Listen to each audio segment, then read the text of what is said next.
Thinking Aloud. Conversations on the leading edge of knowledge and discovery with psychologist Jeffrey Mishlove.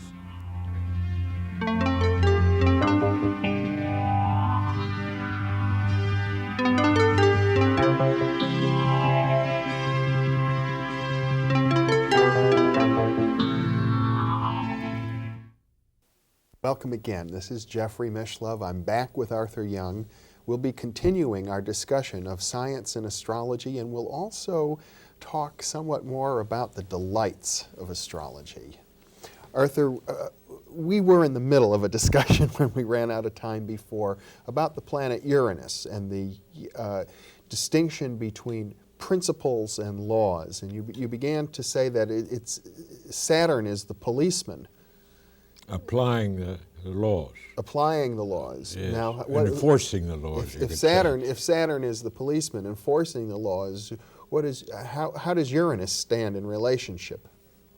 Well, I have to get a lot of my theory into this. I apologize for that, but it helps me make it vivid. Mm-hmm. There are, in my theory, these levels. Yes. And at first, there is no separation. There are no different things. There's just sort of creation.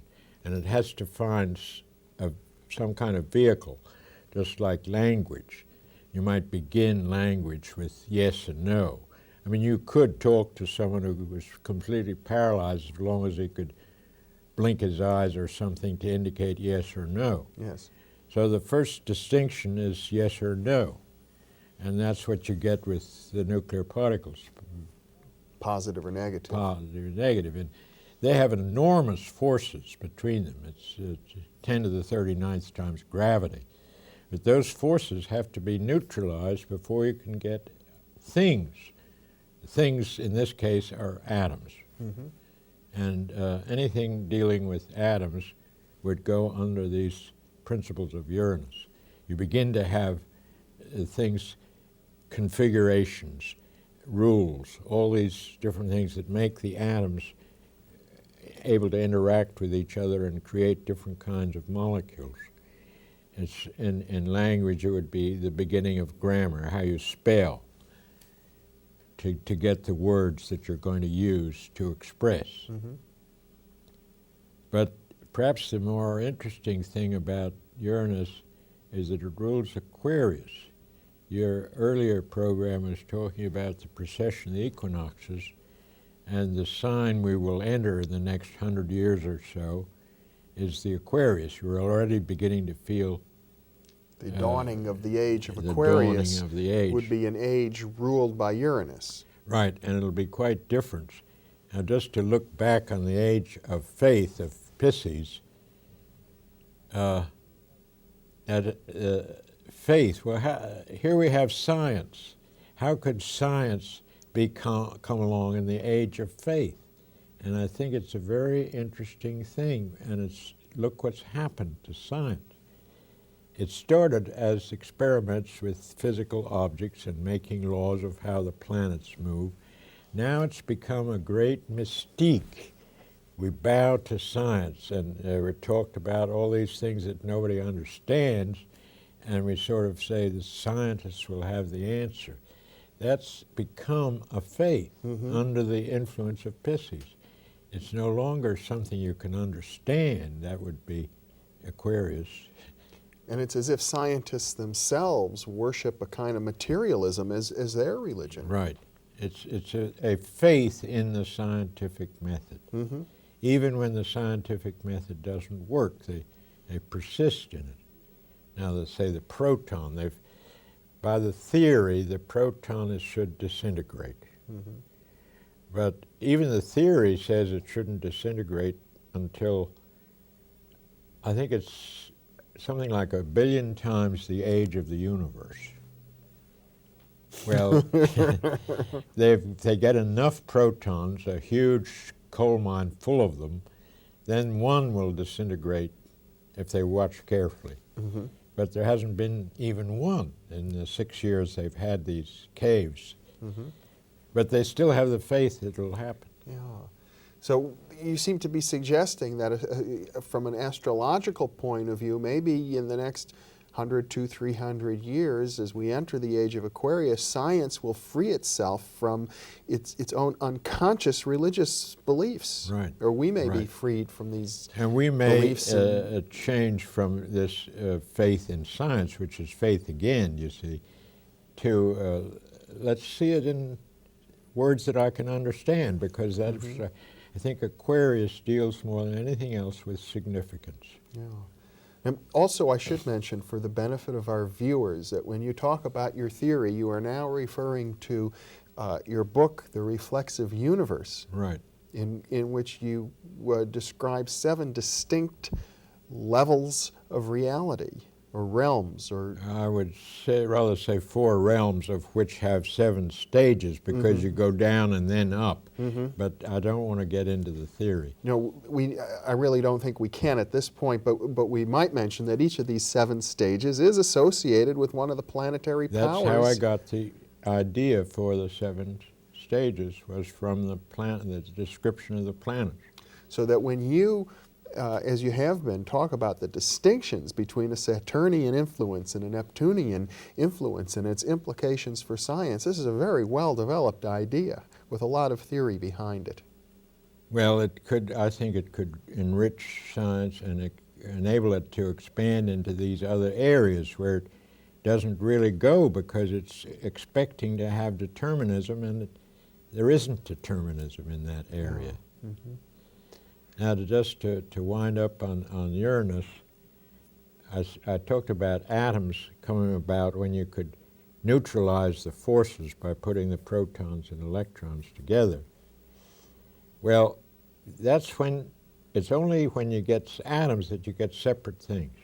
And when you have separate things, then you can talk about configurations. They're in a triangle or a square or a hexagon. They have different numbers, and that gives them different properties.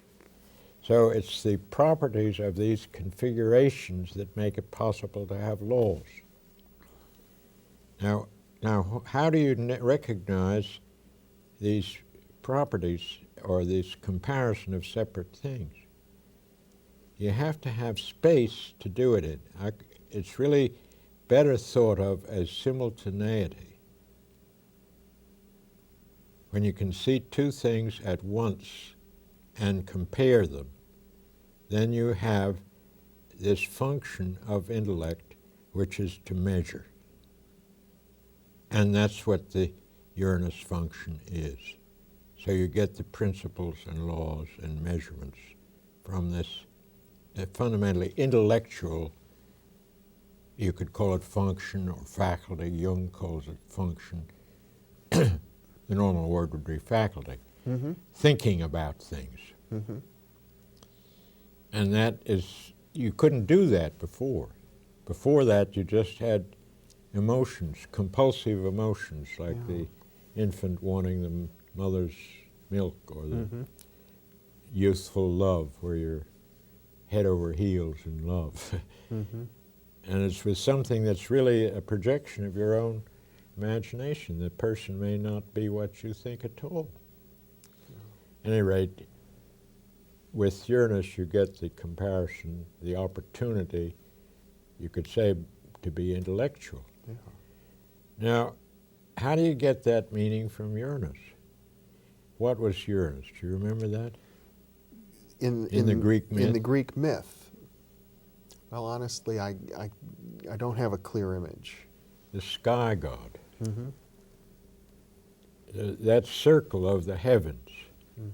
The word sky in French is coelum, meaning circle. Now, Uranus is one of the very ancient deities. One of the ancient gods, but they didn't know about it as a planet.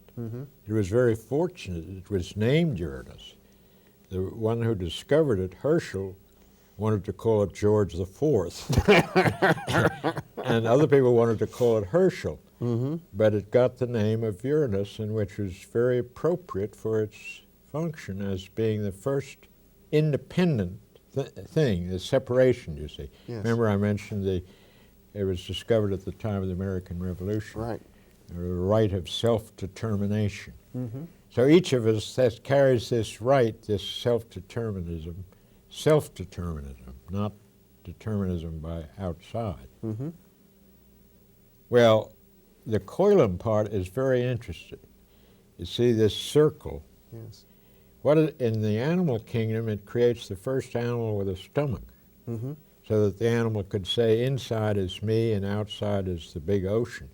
The previous animal was a sponge and it didn't have that distinction. Mm-hmm. But what Frank Bohr's found, and he's the one that's been working on the biology of the theory, the I comes from the stomach.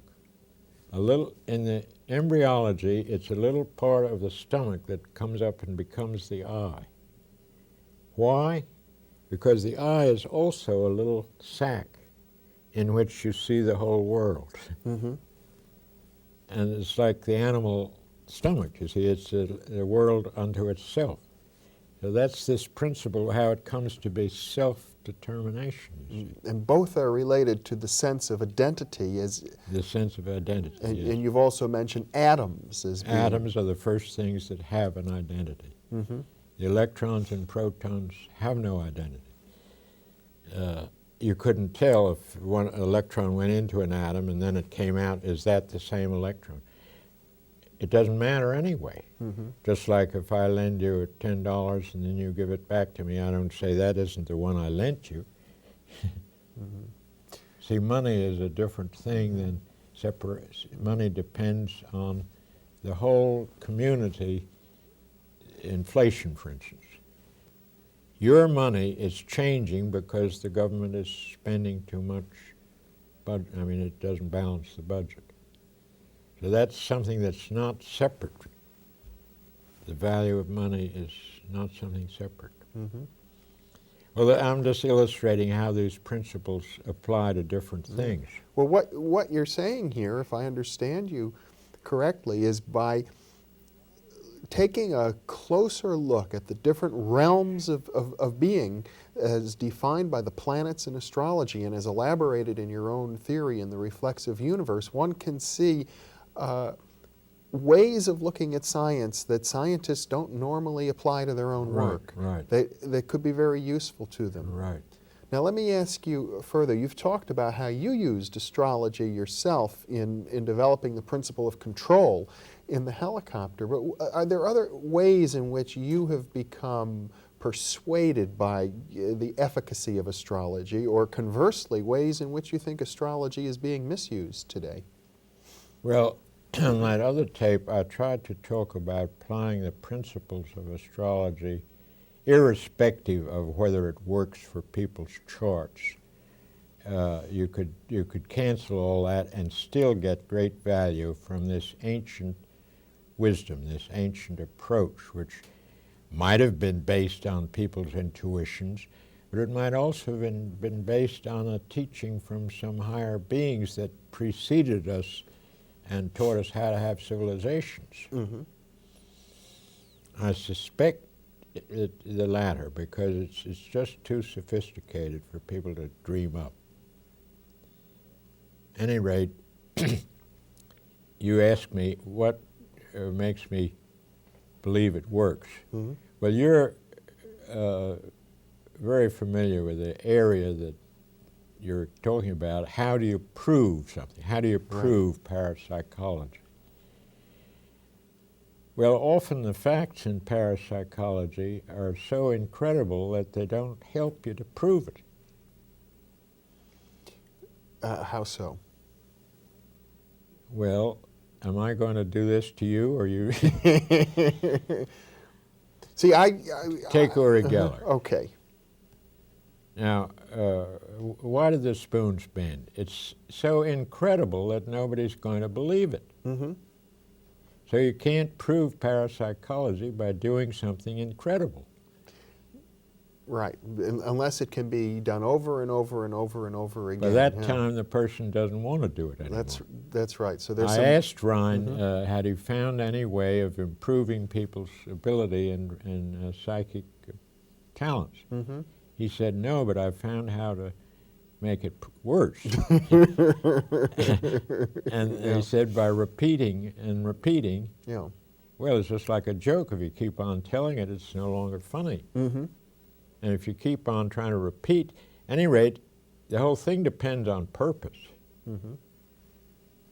I had I think that's too long a story, but at any rate, he had a painful trouble. And I said, well, let's use that and try this healer. And we did, and the healer got it well. And then he said he wanted to repeat it. And I said, why do you want to repeat it? He said, well, I want to prove it scientifically. And I said, well, what did you want to do the first time? I wanted to get well. Yeah. As long as your purpose is not to get well, you're not going to prove anything by repeating it. You see, I mean, you could have another ailment, but he wanted to just repeat the same experiment. Mm-hmm. And when your purpose changes, then the ball game changes. Well, what you seem to be saying here is that science and astrology are coming from fundamentally different approaches. Well, let's say science, if science wants to say they have an area that is appropriate for science, and this is for studying laws, that's okay. But then they shouldn't try to talk about cosmology, because cosmology includes more than just those things that are obeying laws. Cosmology should include sex, for instance. There's no sex in science. You describe the biological phenomena, but that's not what I mean by sex.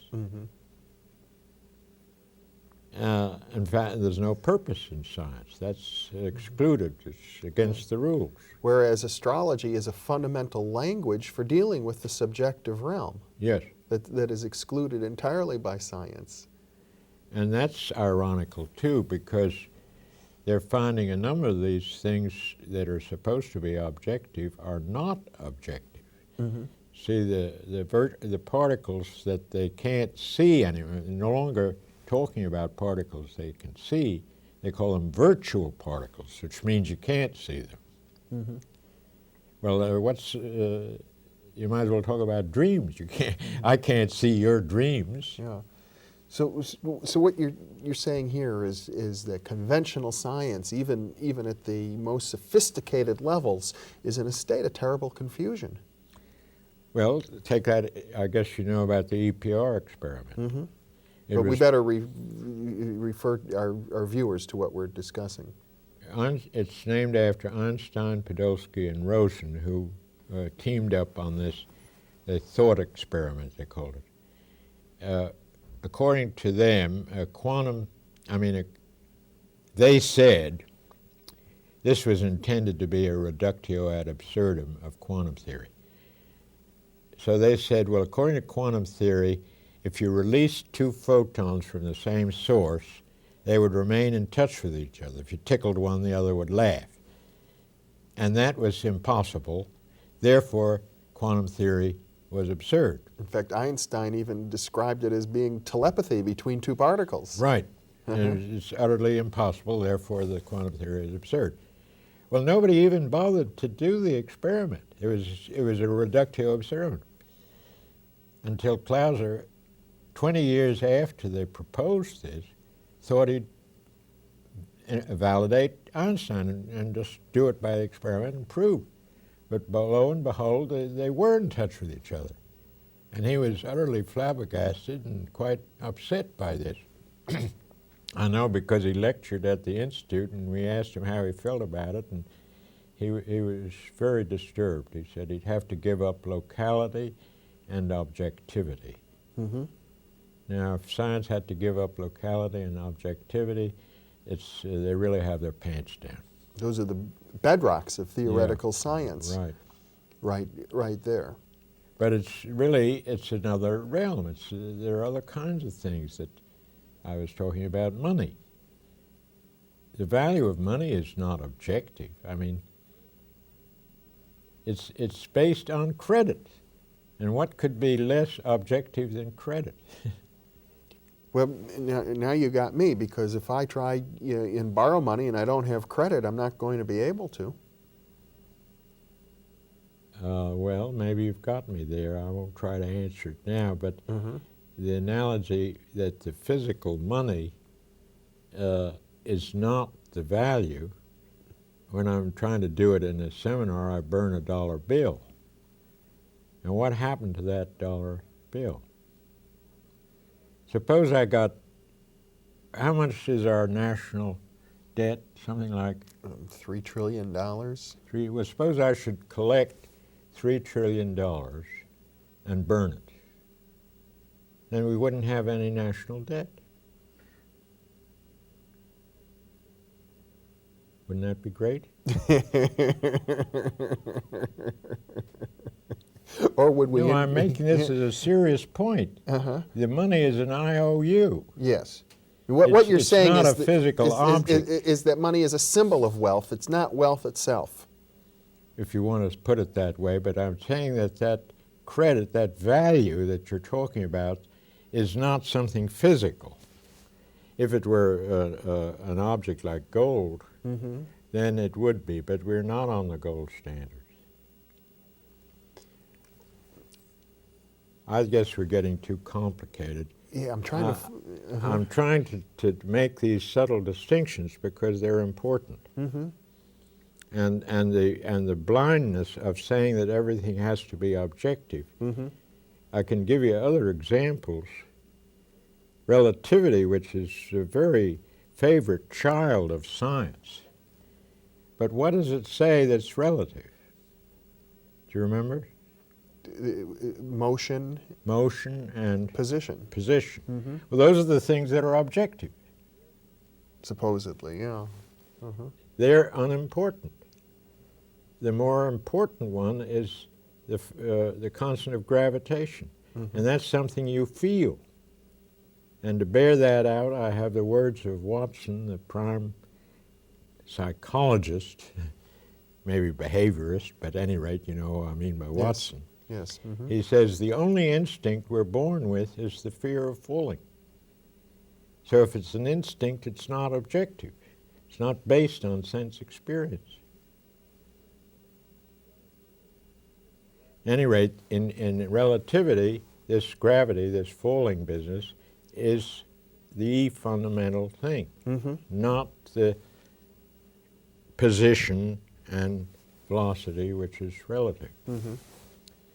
Well, I thought we were talking about astrology, and I'm getting into these subtleties, but I'm trying to show what's behind them. Well, what I hear you saying is that the dichotomy that conventional 20th century, 21st century science makes between objective and subjective is breaking down all over the place, and that astrology is a useful tool for us to begin to understand some of the distinctions and ways in which objectivity and subjectivity interact with each other. See, the word subjectivity is the important thing there. I could ask you, you have dreams, I have dreams, and those are subjective. But my dreams, are they subjective or objective to you? Well, if you describe your dream to me, then I suppose it's objective. Yes, but that's not the dream. The trouble is I can't describe the important things, and putting it in words doesn't do it. You have to be the dreamer and feel it. So my dreams are not subjective to you. Certainly not, right. And I wouldn't think they were objective to you. So there has to be another word. Oh. And that's the word projective. I use it for the universe. You see, the universe has this aspect of things that are not objective. Those things are the forces. A force is not objective because it's different at every point. It goes to infinity. You can't say where it's coming from. You feel the force of gravity from the entire Earth. That means all these billions of particles, you couldn't separate which particle is giving which force. So there's something projective in nature. That's what these forces are. We think of them as fields in that sense. You can call it a field, yes. Mm-hmm. But it has a dynamism in it. It's more than just a field. In human terms, it's motivation. Mm-hmm. So it's quite different from the things we call objective. Yes.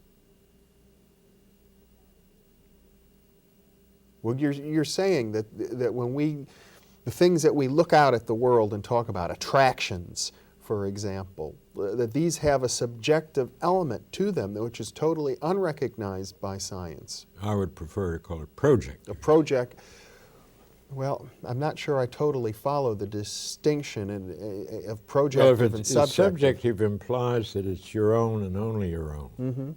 whereas projective implies that it's not objective.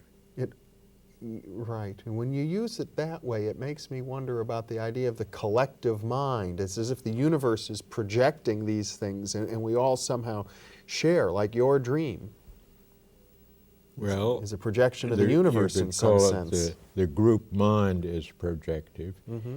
but it's been acquired by objective, in that case schooling and so on. You're taught to do this and to do that, but we're getting into the finer distinctions there. Mm-hmm.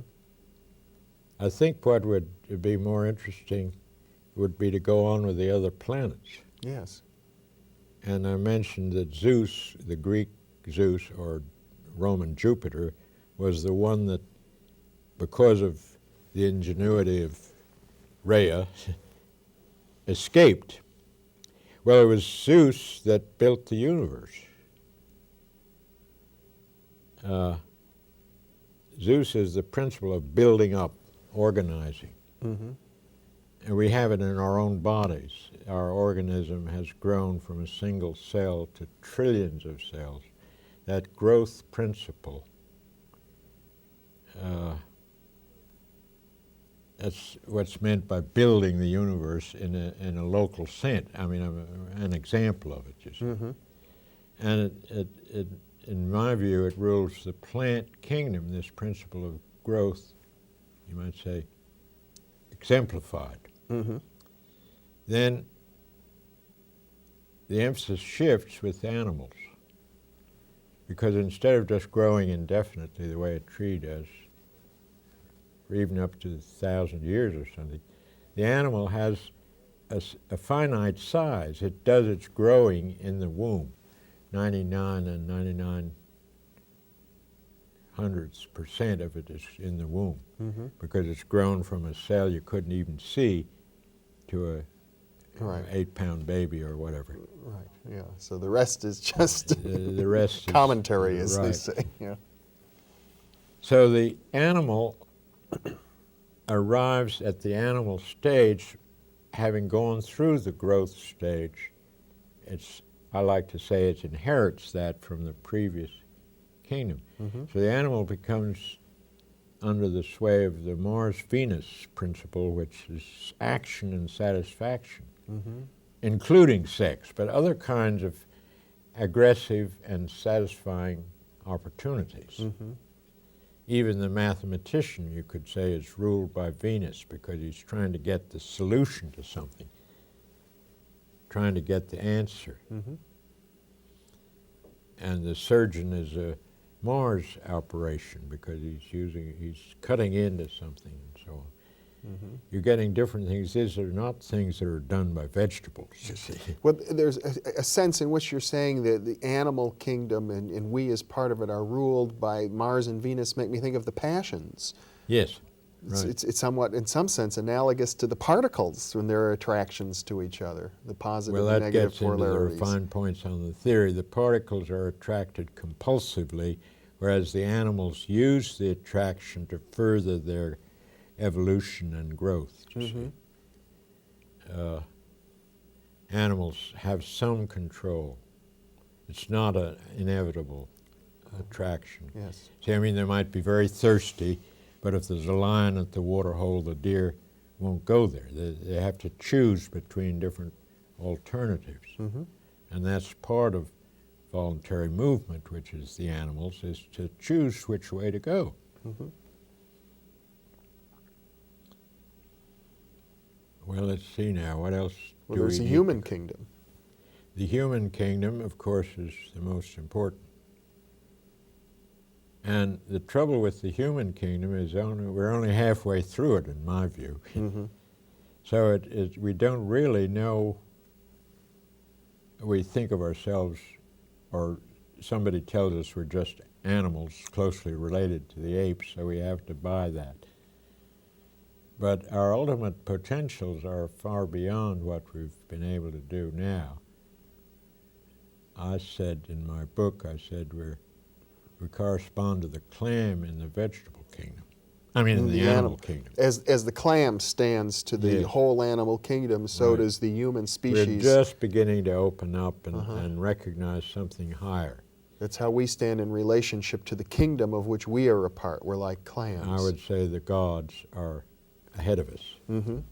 and this kingdom would include the gods. Yes. And in terms of a planetary influence, Well, if you like, that would be, the whole thing is Mercury, but we get a very little taste of it because we're in the Saturn substage now. We're very much busy with laws and lawyers, and it looks like it's the only major industry in the United States now is lawyers. well, Mercury is the planet of the intellect. Well, this is the intellect, not in the sense that I outlined with Uranus, Mm-hmm. but in the sense of the higher mind. Yeah. That was what the intelligence meant originally. Intelligence was choosing among. So it wasn't just conceptual thinking, which is supposed to be value-free, you see. This is including values. Yeah. This is very interesting. This is very interesting. And may I Yes. digress for a moment and relate it back to our discussion of the transition between the age of the Piscean age, where we're driven by these emotions, to an Aquarian age where our intellect is maybe freed from some of the bondage to religion. And yet what you're saying is that the higher mind, while not enslaved by emotions, it operates in the service of some sense of higher values.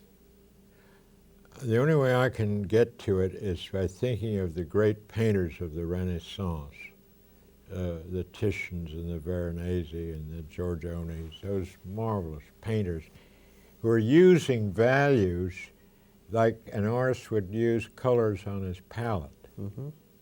And the plays of Shakespeare, you're one minute you're hating the villain, and another minute you're listening to the beautiful Ophelia, and another minute they're up and down. It's like music. Mm-hmm. These values are played so as on a musical instrument, or as in a great painting. Mm-hmm. And that's what the gods enjoy. Yeah. You can look around, look at the flowers, especially this year, they're just so magnificent. That's the great creative thing, giving expression to itself. Now the flowers are the top of their own kingdom. Mm-hmm. Of the plant kingdom. We can't do as well as they do. I mean, we've got something to learn from the flowers. Mm-hmm. It's not just the apes. That where the flowers stand in relationship to the whole plant kingdom is much higher than we stand in relationship to the kingdom of which we are a part. Look through the vegetable kingdom just for the fun of it. Mm-hmm.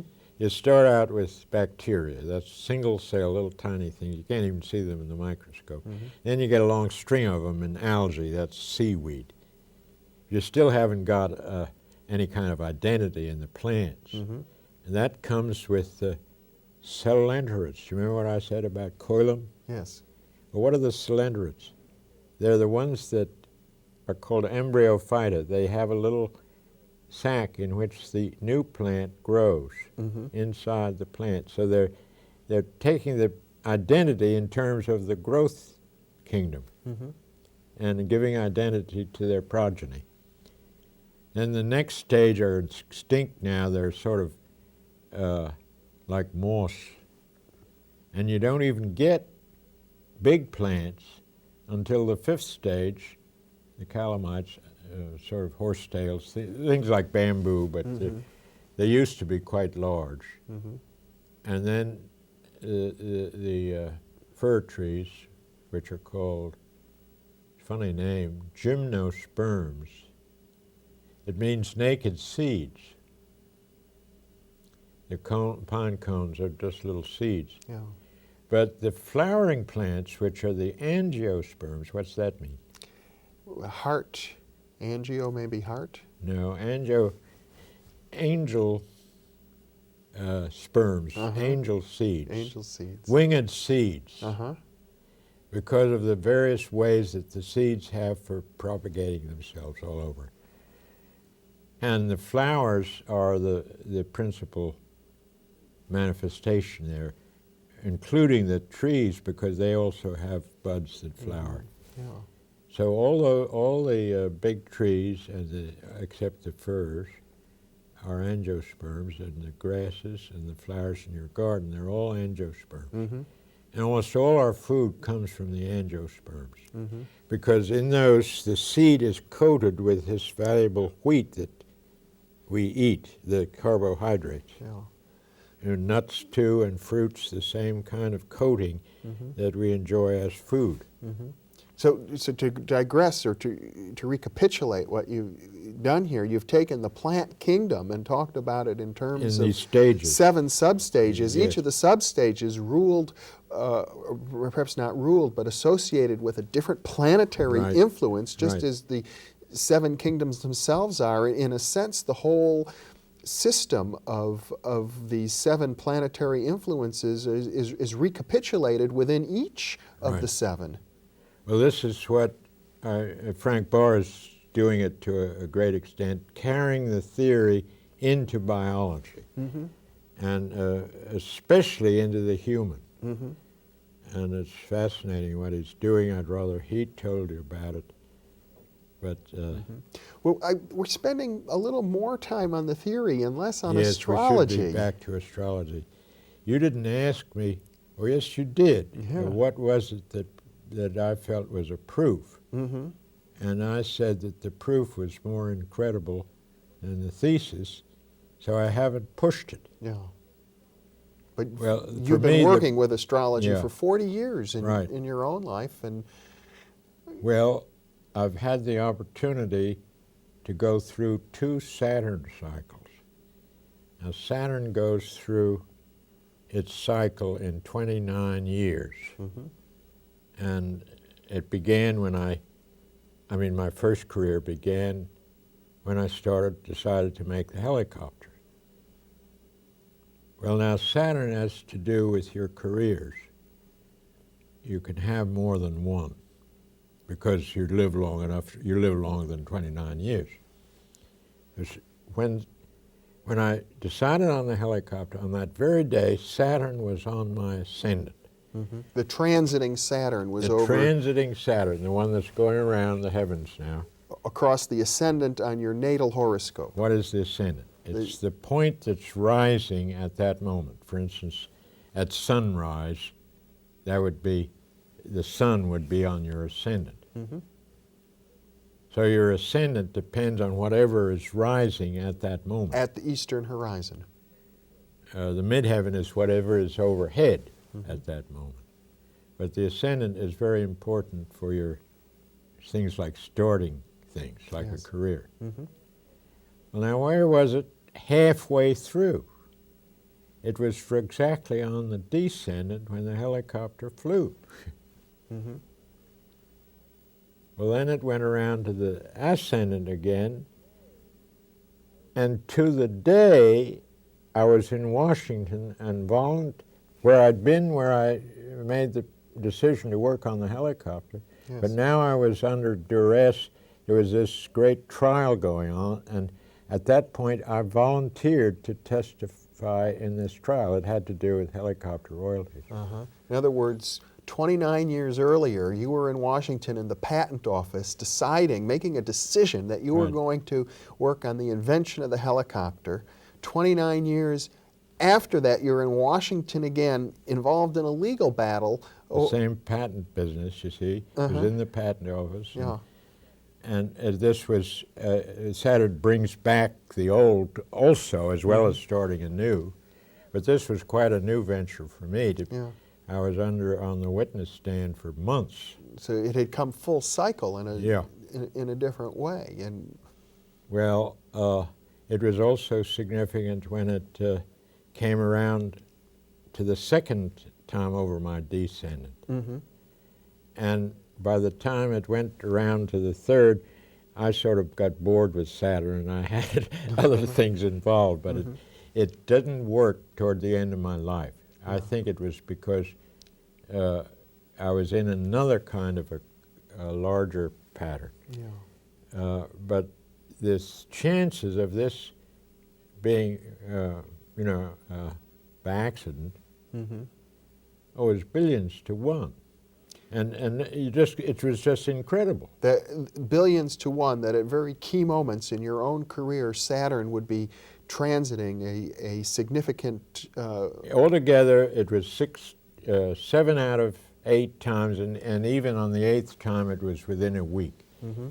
But taking it within a week gave me something on the order of billions. There's a certain rare chance that it'll be on the ascendant, but that it happens repeatedly, 7 out of 8 times, makes it very rare. You see. Now that's so incredible that it doesn't help me to prove astrology. It does say, you must have juggled the books or something. They don't believe me. Well, this is really not a question of proof. I think what our viewers are interested in is how you yourself became personally involved. Well, that was just because it was so interesting. It's richer and more challenging than science. And I have to say for myself, I'm certainly no believer in astrology, yet I found the same kinds of uncanny synchronicities in my own chart. Yes, I even used your chart in my little book called Delights of Astrology. Yes, I have an opposition between Mars and Uranus, which is a very exact opposition. To go back, I'd gotten interested in what I call the Mars-Uranus part, which is, well, that's the standard name for it, but applying it to events. And it hadn't particularly operated with me. It did in one fluky case, which I couldn't really even mention and keep respectable. But then, just when I was interested, you came and lectured at the Institute and told about these coincidences that occurred in your life. That have shaped my whole career. You were about to be drafted, and you didn't know what to do to get out of it. I was a conscientious objector back in 1972, looking for alternatives. You tell that story. Looking for alternative service work, and I felt that my career was floundering. I was a graduate student in criminology. I wanted to focus more on positive forms of human deviance, and I was desperately trying to find some way to align my life's work at that time. And I had an unusual synchronicity that really put my life on track at that time in my life. Well, that's what I wanted you to tell you, that dream you had. Yes, well, all right, I'll tell the story. It was a dream, and in the dream, I had told myself after months of agonizing, tonight I will have a dream, and in the dream the answer to my searching will come to me about how to establish a career consistent with my life's purpose and direction. It's a major life decision, and I had a dream. And in the dream I visited some friends in Berkeley, and they were not home. I knew where the key was. I let myself into their apartment, and I saw a magazine on their living room floor called EYE. And in my dream, I paged through the magazine, and I had this eureka-like sensation, as if I had found the answer. And then I woke up, and I felt exhilarated, like I really had found the answer, but I didn't know what the answer was. So I actually acted out the dream. I went to that house in Berkeley, knocked on the door, no one was there. I took the key, which I knew where they kept it, and let myself in, went into the living room. There in the middle of the living room floor was a single magazine. I picked it up. It was called Focus, which is a magazine of listener-sponsored television and radio here in the Bay Area. And at that moment, paging through it, I made a conscious decision to become involved in public media, which is why we're here sitting right now. Is you were a radio, or you became a radio I started with KPFA radio in Berkeley, and it grew into the television work that we're doing at this very moment. Really, because at that time I didn't own a radio or TV, I didn't believe in it, and I made a change. I shifted my whole attitude. Yeah, but you also got out of the draft, I think.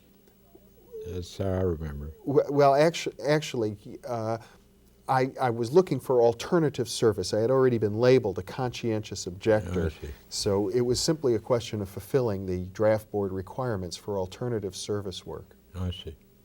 And that put my whole career in a different direction. My life has changed because of an event that occurred in early October 1972, a dream. Well, I called it a coincidence because I was interested in coincidence at the time, and I guessed for your chart, and I set it up, and lo and behold, you had Mars opposition Uranus exact to the minute. That's right. Not to the degree, but to the minute. This is 1/60th of 1% of less than 1%, of 1/3. Any rate, this got me looking at your chart for these principal events, and I found there were three times when a major planet, there were three separate planets, they could only happen once in a lifetime, but those 3 points, those planets were on that opposition. Conjunct. That opposition, exactly juxtaposed with it. Right. The transiting planets juxtaposed with the horoscope opposition, the natal horoscope. So I put that in this book called The Delights of Astrology, because this to me was the kind of thing that I thought was a gratuitous something coming out of this work that you do with astrology. Other people try to relate astrology to Jungian or to biblical things or to myth or something. I think it's more satisfying in that you get these remarkable, well, not just coincidences, but other kinds of insight into things, into the great working, how it pops out with you. Well, obviously it affects me right down to the bone, Right. Arthur.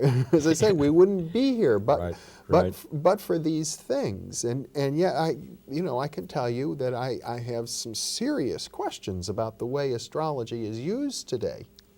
Well, I'm not standing by the way it's used myself, and I'm still very skeptical about that. But the more I get into it, the more I have to realize that I'm very small compared to this divine science, is what it's often referred to. And it can be abused, but so can anything.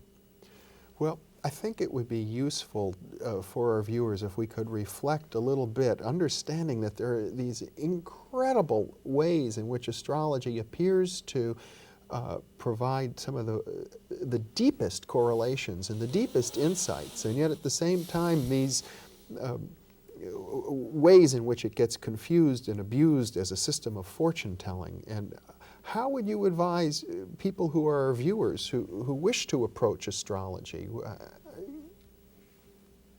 I have no advice, just it's like advising someone about swimming. Get in and see what you can do. Have fun. Well, what have you done for 40 years with it? Well, I've kept a record of all the major events, and I find they correlate quite closely. I was giving that an example. One of my books is called The Bell Notes. It's about my I call it crying in the closet, or barking in the closet, because I had to let off steam operating with this big corporation. It was very frustrating, getting all these engineers with seniority in aviation, but they didn't know boo about helicopters, and somehow I had to coax them into this different way of looking at things. And it was great strain on me. I took up yoga and did all kinds of things, but at any rate, the Bell notes was where I let off steam. Mm-hmm. It also describes, I believe, the transition that you went through from your completion of your quest to develop the helicopter to your deeper quest into cosmology and metaphysics. It says on the cover, this, from the helicopter to the psychopter. Mm-hmm. But I just wanted to talk about one thing.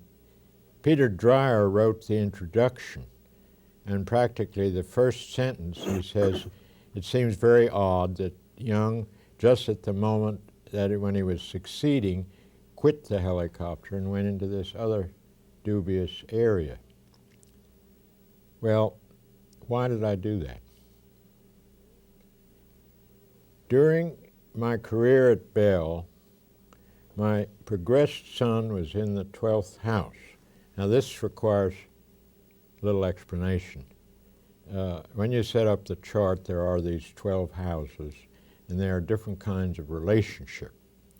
The first house is yourself, your self-expression.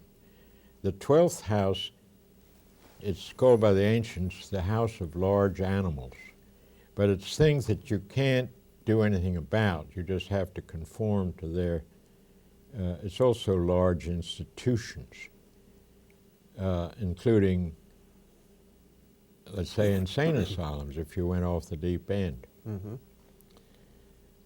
Where you're institutionalized, you could say. But it's also, according to Mark Jones, who is the greatest American astrologer, the house of psychological sustainment. Mm-hmm. In other words, it backs up your ego, yourself. If you have solved the problems, you could say they were the problems of the unconscious, if you like. But in any case, when the sun moved out of that house into my first house, I was liberated from my apprenticeship to Bell, my apprenticeship to the large animals, to the helicopters. You mean now your progressed sun, is that right? Yeah, my progressed sun. After you're born, the sun moves gradually through the houses and marks different stages in your career. Now let's just briefly, though, I hate to slow the story down, but I think we need to define what a progression is. How does one progress? Oh yeah, that's one of the very hardest things to account for, because it was used by Kepler and I believe by Ptolemy. Instead of doing the transits, which are the planets moving around now, the planets as they were the days after your birth, allowing a day for each year of your life. Mm-hmm. And this is because the Earth rotates, and that's similar to its revolution around the sun. It rotates in a day, but it revolves in a year. Uh-huh. But there's a certain similarity between those two. They're both twisting in an angle. Well, it sounds as if it's just as if a little while ago we saw how the plant kingdom, it recapitulates itself, the 7 stages of life within the plant kingdom. So here is a cycle. Yes, I never thought of that. Embedded within a cycle. It's a principle of Right. recapitulation that seems to be operating here if these progressions have any meaning. It's also like the second hand of a watch as to the minute hand or the hour hand. They both go round, but they go down at different rates. Yes. In this case, it's called the day for a year method. Mm-hmm. And so what was I? It was 1944, so I was 30, and I was approaching 39. Yeah. And if I add 39 degrees to my sun, which was 10 of Scorpio, 39 degrees, makes it 19 of Sagittarius, which is my ascendant. Mm-hmm. You see, each sign has 30 degrees in it, so from 10 of Scorpio to 19 of Sag is 39 degrees. Right. So that becomes 39 years of my life. Yes. And that was when it came out of the 12th house, the house of large animals, institutions, helicopters, and things that you can't play around with. You have to take Into the first house. into the first house where I was on my own. And so this major transition that you went through is described in the Bell notes. Well, yes, that was, but why did it happen? I didn't realize till long after it that was what it was, that I had graduated from my apprenticeship to this helicopter business, learning the laws in order to pursue the philosophy. We have a couple of minutes left, Arthur. What? I said we have just a couple minutes left now. Well, there are all kinds of other kind of things that happened here. Yeah. For instance, if I go into my detail about a chart that had to do with my relation to Bell, this is particularly good because there's a great dispute about what planet rules, well, it's Pluto versus Mars ruling Scorpio. And this planet had Scorpio prominent, and the ruler, well, the planets involved were Mars and Venus, or Pluto and Venus, because the ascendant was Scorpio Taurus, and Venus rules Taurus. So the first one, which was, I think it was the Pluto rulership, when Venus made an aspect to Pluto, the helicopter flew. I'd completed my contract with Bell. Yes. That was okay. That's because Pluto rules Scorpio. Right. But what about Mars? Something else happened, huh? Something else. I married my present wife, which is a different kind of a contract, and it was more on the Mars level. You see, the Mars is the personal, whereas Pluto is the whole thing. Well, what you seem to be saying is even these controversies and ambiguities and right. There was a case where people were arguing about which one. Well, they both ruled it. And there are so many different systems of astrology, and rather than say one's right and the other one must be wrong, you seem to be implying that there's meaning that can be gleaned from all of them. Yes, and that is, I must say, it makes me very uncomfortable. I'm very loath to take up two different systems, but I've been forced to recognize it over and over. Arthur Young, what a pleasure sharing this time with you. Well, thank you, Jeff. Thank you, Arthur. And thank you for being with us.